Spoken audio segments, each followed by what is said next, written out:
I bet I drill a clean hole in somebody today. So if you guys haven't seen the past few videos that I've done, I covered news about Tekken 8, I covered the bios of Devil Jin, Zafina, Li Xiaolan, and Alyssa. There's been a lot of different topics I've been covering on this channel. Go back and watch all the videos. I'm sure you might have missed at least one. But for those who haven't, let's continue on to this one. The subject of this video is Victor Xiaolan. I have big expectations for this guy because he is a United Nations agent. And we know how big of a role they've been playing in the past games. If you just talk about what Raven has been doing, following the Mishimas for multiple games now. He was the one who initially discovered Jin in Tekken 7. So just seeing how Victor will be introduced after all that stuff that's already happened is going to be really fascinating. But then also something that I dedicated a video to, and a lot of people misunderstood it. I made a video a couple of days ago where I was talking about how Victor will replace Lydia, Sobieska. And what I meant by that is not in terms of fighting style. I know that's what we always talk about, how this character is stealing moves from this character. But what I wanted to highlight in that video is how Victor is stealing the role of Lydia in the story, which I think is just as important. She was introduced as this character who was supposed to represent justice and be the driving force to take down the Mishima Zaibatsu. Now we have Victor, and it seems like that's his role. So that's what I meant. Let's see if this bio is pointing in that direction or if I'm just wrong all around. It starts off by saying Victor, refined violence, enters Victor Chevalier, the living legend who founded the United Nations Independent Forces. Oh, this guy come on, bro. Lydia's gone. That one sentence just killed that character. Holy smokes, he founded it? Descended from a lineage of distinguished knights, Victor dreamed of rescuing those in need ever since he was a boy. Following the footsteps of his father, a high-ranking naval officer, Victor enlisted in the French Navy. Viewed as riding the coattails of his successful father by jealous peers, Victor was sent into dangerous operation zones again and again. Thanks to the time he spent diligently training with his father's mercenary friends from the east, Victor is able to use his knowledge of combat to come back from every mission alive and victorious. This is pretty cool because this kind of references like the real world. You'll see a lot of like billionaires or just rich people. We view those people as like, you are only rich because your dad left all his money, so that's how Victor was viewed. But then he proved himself. He put in the work and he made a real effort. Another thing that interests me about this is it says his father's friends in the east. Where's that? So east of Paris is what, like Germany, China, Russia? Are they talking about way east? Like, are they saying Japan? Are they giving themselves credit? Okay, let's just go all the way back to Jinpapi for 1 second.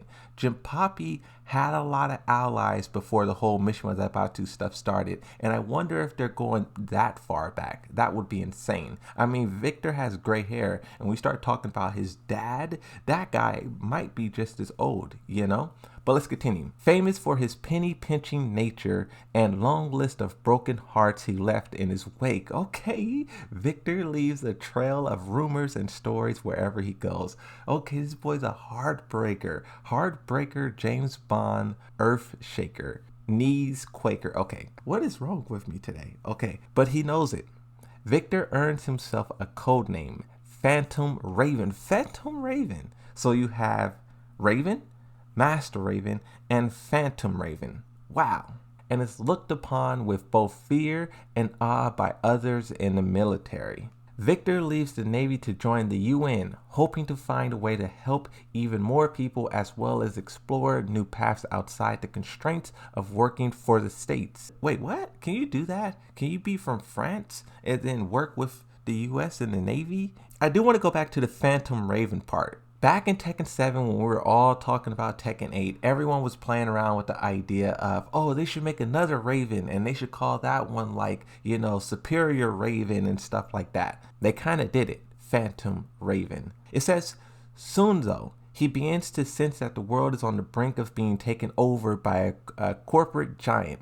In response, he starts securing the means needed to counter the corporation's private armed forces. In preparation for the coming upheaval, Victor exhausts all means of negotiating he has available to him and succeeds in founding armed forces that have the authority to act at their own discretion. He directs the Raven Unit, an elite team he trained himself, to conduct special ops all over the world, while in the meantime he takes up the mantle as the leader of the UN forces. Basically, the UN has limitations, so he created this kind of group who has no limits. I wonder if Tekken 8 will show exactly how long Raven has been following all of them for, like the Mishimas. He showed up in Tekken 4 at the end of Tekken 4, the beginning of Tekken 5, but I wonder how long has he been following them since then, because when you're in control of everything, you have to wonder, why did you wait so long to take down the Mishima Zaibatsus?